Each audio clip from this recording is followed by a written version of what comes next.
Good morning. ఈరోజు మనం బీరకాయ పెసరపప్పు టమాటా కర్రీ ఎలా చేసుకుందామో చూద్దాం. ముందుగా బీరకాయ తీసుకోవాలి. తర్వాత బీరకాయని ఇలా పొట్టు తీసుకోవాలి.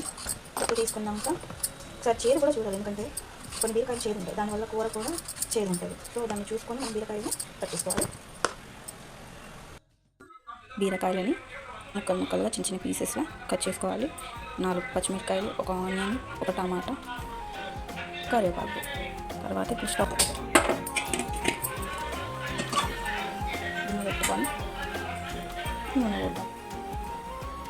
నూనె ఒక 2 స్పూన్స్ వేసుకొని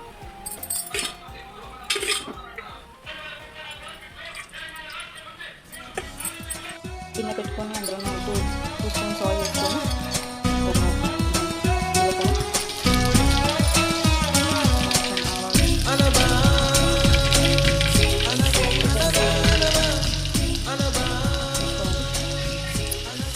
ఆ తర్వాత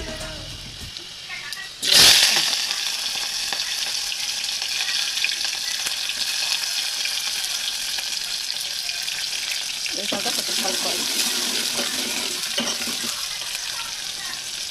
కలుపుకోవాలి. అవి కొంచెం బ్రౌన్ కలర్లో అయ్యాక కొంచెం పసుపు వేసుకోవాలి. పసుపు వేసుకొని కలుపుకోవాలి. కొంచెం కరివేపాకు కూడా వేసుకోవాలి. ఇలా కలుపుకోవాలి. కలుపుకున్నాక బీరకాయలు వేసుకోవాలి.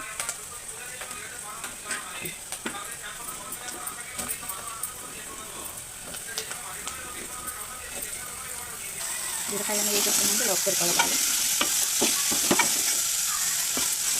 ఒక 2 మినిట్స్ అలా వేసుకోవాలి. పెట్టుకున్నాం 2 మినిట్స్ ఉడికినాక కొంచెం పెసరపప్పు వేసుకోవాలి.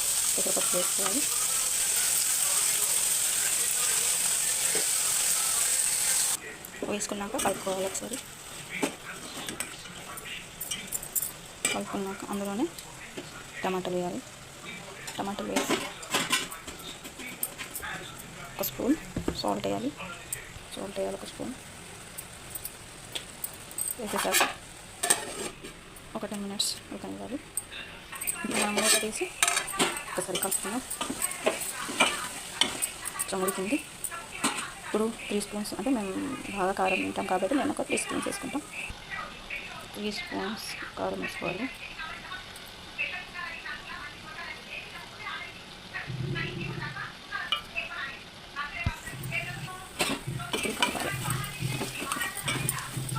కలుపుకోవాలి. కొంచెం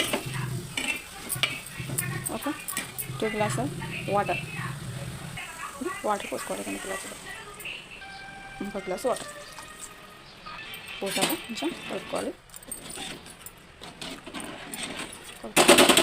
ఒక హాఫ్ అన్ అవర్ ఉడకనివ్వాలి. ఇప్పుడు మూత పెట్టేసుకుని ఇప్పుడు మూత తీసుకొని చూసుకోవాలి. పప్పు ఉడికిందా, బీరకాయలు ఉడికాయా చూసుకోవాలి. ఇంకా కొంచెం వాటర్ ఉన్నాయి, అవి కూడా వెనక్కిపోతే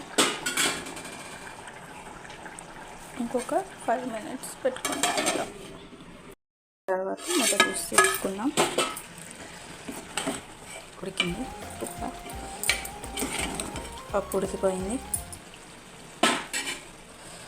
ఇప్పుడు మనం అందులోనే కొంచెం కరివేపాకు వేసుకున్నాం, కొత్తిమీర వేసుకున్నాం.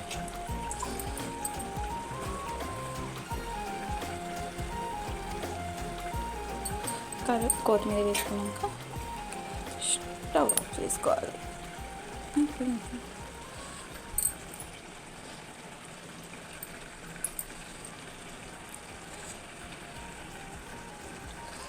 पूरा ही फ्रेंड्स, बाय.